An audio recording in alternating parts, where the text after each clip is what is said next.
નમસ્કાર વિદ્યાર્થી મિત્રો, આજે આપણે પ્રાથમિક શિક્ષણ ભાગ 2 તરફ આગળ વધી રહ્યા છીએ. છેલ્લા લેક્ચરમાં આપણે સંખ્યાઓ છે, એકમ, દશક, સો, હજાર કેમ ગણવી એના વિશે જે આપણે માહિતી મેળવી હતી. આ લેક્ચરમાં આપણે અહીંયા જોઈએ વિદ્યાર્થી મિત્રો, તો આપણી YouTube ચેનલ છે @vmaster76 માં તમારું સ્વાગત છે. અત્યારે આપણે તો ગણિત વિશે ભણવાનું છે. પ્રાથમિક શિક્ષણ જેને આપણે કહીએ એના વિશેની માહિતી છે મેળવવાની છે.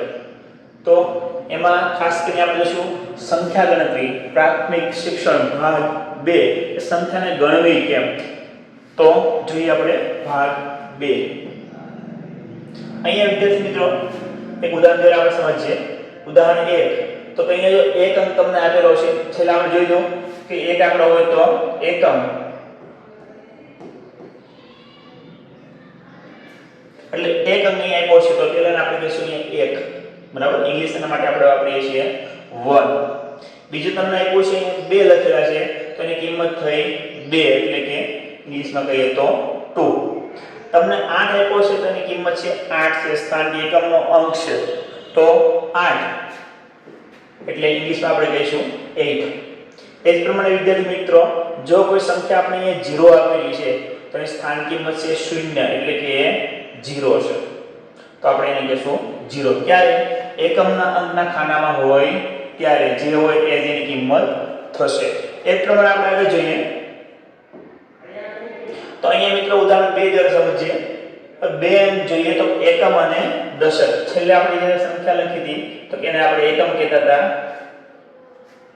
બીજું છે તો કે દશક. એકમ અને દશક. પહેલા ખાનામાં છે ને આપણે એકમ કહેતા હતા, બીજા ખાનામાં છે ને આપણે દશક નો અંક કહેતા હતા. તો એકમ અને દશક. તેના માટે વિદ્યાર્થી મિત્રો અહીંયા આપણે જોઈએ એકમ અને દશક. પહેલો આંકડો છે એટલે અહીંયા 2 આપેલો છે, એકમનો અંક છે 2 તો એની કિંમત થઈ અહીંયા 2. દશકના ખાનામાં અહીંયા તમને 1 આપેલો છે એટલે 10 + 2 બરાબર 12, એટલે આની કિંમત થઈ ગઈ 12.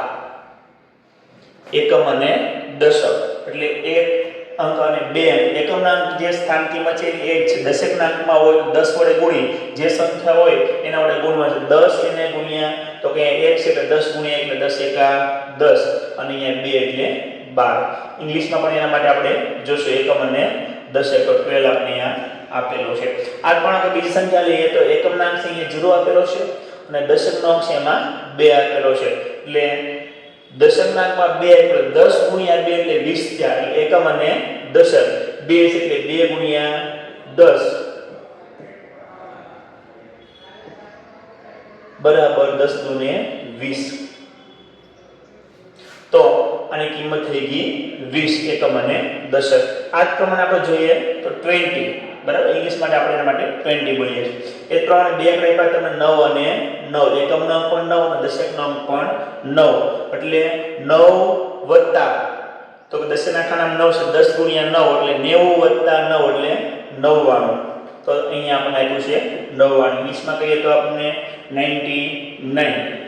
એ પ્રમાણે તમને અહીં 57 આપ્યું છે. તો એકમ અને દશક, એકમમાં 7, દશકમાં 5, બરાબર. આ થઈ ગયું 57. અને સ્થાન કિંમત પણ તમને પૂછે. ઉદાહરણ તરીકે તમને આની સ્થાન કિંમત પૂછેલી છે. કોની? તો કે 7 ની સ્થાન કિંમત કેટલી થશે? તો કે અહીંયા આપણને 7 મળશે. અહીં દશકનામાં કેટલા આપ્યા છે? તો 5. જો તમને એની સ્થાન કિંમત પૂછે તો દશકના અંકમાં છે તો 10 એને ગુણ્યા 5 એટલે કે 50, તો આ સ્થાન કિંમત થઈ 50. તો આ પ્રમાણે આપણે બે અંક આપેલા હોય, બે અંક તમને આપેલા હોય એકમ અને દશક, આ સ્વરૂપ આપણે લખી શકીએ છીએ.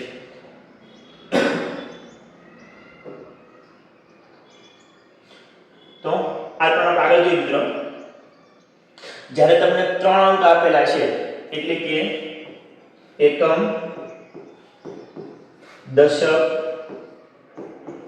અને 100, એકમ, દશક અને 100, આ રીતના તમને 3 અંકો જ્યારે આપેલા હોય ત્યારે અહીંયા આપણે એક ઉદાહરણ સમજીએ. ઉદાહરણ 3માં તો કે અહીંયા એકમના અંકમાં તમને 3 આપ્યું છે, દશકમાં 2 આપ્યું છે અને 100 માં છે આપણને 1 આપેલું છે.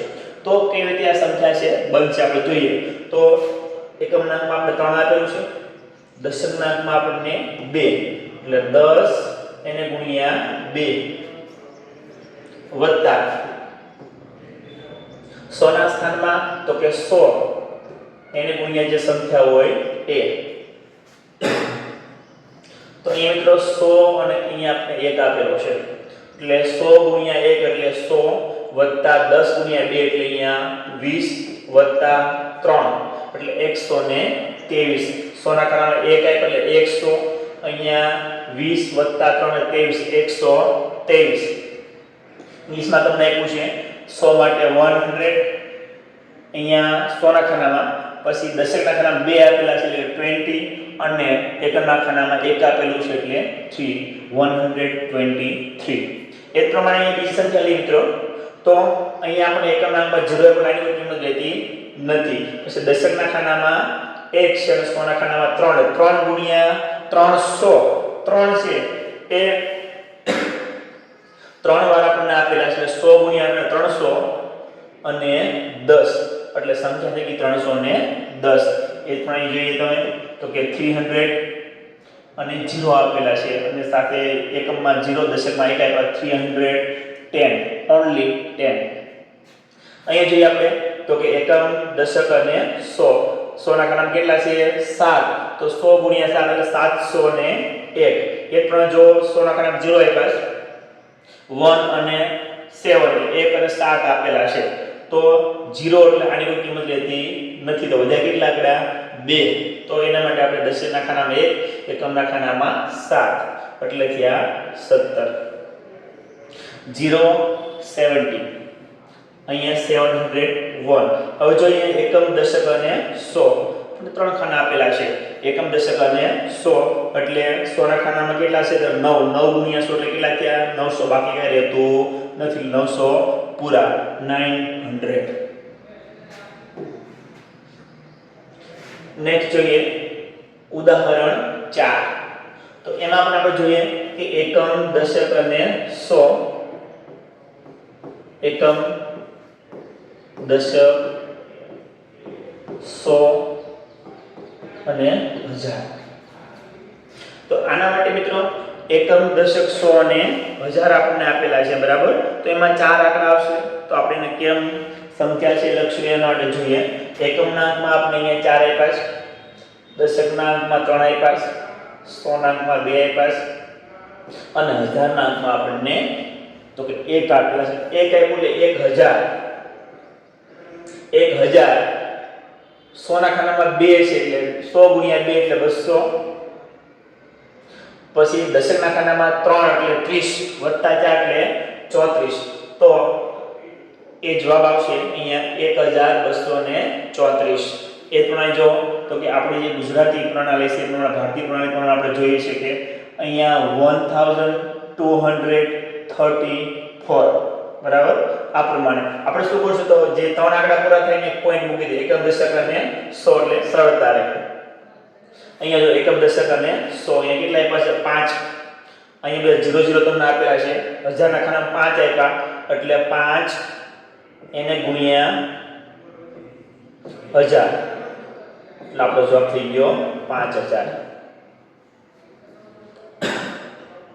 5000 ત્યાર પછી જો એકમ દશક અને 100 અહીંયા 100 ના ખાનામાં 4 1000 ના ખાનામાં 5 એટલે 5400. આ બાજુ આપેલું નથી એટલે જવાબ થઈ ગયો 5400. અહીંયા આપણી ભાષામાં ઘણી આપણે 54 જેવું બોલતા હોઈએ પણ ખરેખર વાસ્તવમાં આ રીતે બોલશો 5454 5400 તો એ આપણે જોશું. અહીંયા 0 2 3 અને 7. તો અહીંયા જો એકમના ખાનામાં 0, દશકના ખાનામાં 2, 100 ના ખાનામાં 3 અને 1000 ના ખાનામાં 7 છે એટલે 7 આપ્યા એટલે તો કે અહીંયા 7000. 100 ના ખાનામાં કેટલા છે તો કે 3 છે એટલે 3 ગુણ્યા 100 એટલે 300. 3 ગુણ્યા 100 એટલે 300. એ પ્રમાણે 20 એટલે 20 પછી એકમ નામ કે આપેલું નથી 7320 ઇંગ્લિશમાં પણ તમને અહીંયા આપેલું છે 7320 ત્યાર પછી અહીંયા પૂછે તો ત્રણ આંકડા એકમ દશક સો અને હજાર હજારના ખાનામાં કેટલા છે 9 તો કે 9000 પછી સોના ખાનામાં 8 એટલે 800 9800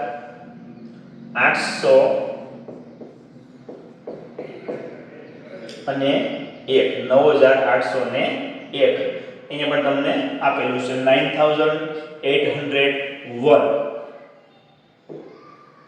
હવે જોઈએ ઉદાહરણ 5 તો એમાં વિદ્યાર્થી મિત્રો જો તમારે અહીં જો છે એકમ દશક અને 100 પ્રમાણે છે એ જોવાનું છે તો એકમ દશક 100 1000 અને 10000 10000 માટે અહીં જોઈએ મિત્રો ઉદાહરણ 5 માં જે તમને આપેલું છે તો આના માટે આપણે સરળતા માટે એકમ દશક 100 એક પોઈન્ટ મૂકી દઈએ પછી બે આંકડા છે તો જોઈએ આપણે અહીંયા જ્યારે 10 સાથે આવે એકમ દશક 100 1000 અને 10 સાથે આવે એટલે બે આંકડા સાથે બોલવાના છે તો કે અહીંયા 12 આપેલા છે 12000 પછી કેટલા આપ્યા છે 300 એટલે 3 એટલે 3 વાર 100 એટલે 300 અને 45 12345 અહીંયા જો એકમ દશક 100 અહીં કેટલા આપ્યા છે 10 તો ખાલી કેટલા થઈ ગયા 10000 એમાં એકમ દશક અને 100 અહીંયા કેટલા આંકડા છે બે આંકડા છે અહીંયા 0 છે એટલે 10 અહીંયા 1 આપ્યો છે 1 એટલે કે 10300 તો આને ઇંગ્લિશમાં શું કહે તમારે કહેવાનું છે એટલા જો અહીંયા તો કે એકમ દશક 100 1000 અને 10000 બે આંકડા સાથે આપણે લીધા છે તો કે 12350 તો આપણે શબ્દમાં લખીશું 12350 તો ઇંગ્લિશમાં શું કહે તમારે લખવાનું છે અહીંયા તમારા માટે રકમ આપું છું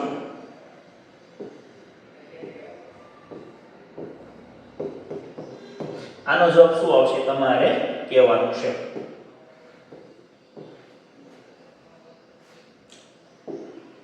ત્યાર પછી મિત્રો આગળ જોઈએ તો કે એકમ દશક 100 1000 10000 અને લાખ બરાબર આગળ જે પ્રમાણમાં જોયું તે પ્રમાણે તે તો આના માટે આપણે એકમ દશક 100 1000 10000 લાખ 1 લાખ સિંગલ ડિજિટ છે બરાબર એટલે પેલા 1 લાખના ખાનામાં કેટલા છે તો લાખના ખાનામાં 1 આપેલા છે આપણે લખશું અહીંયા 1 લાખ ત્યાર પછી બે આંકડા સાથે બોલવાના છે કેટલા છે તો કે 20 ને 3 એટલે 23 હજારના ખાનામાં 23000 1,23,000 સોના ખાના કેટલા છે 400 એટલે સોના ખાનામાં કેટલા તો કે 4 આપેલા છે 400 1,23,400 અને કેટલાય પાસે 56 50 + 6 એટલે 56 1,23,400 ને 56 ઇંગ્લિશમાં તમને આપેલું છે તમારે જોઈ લેવાનું છે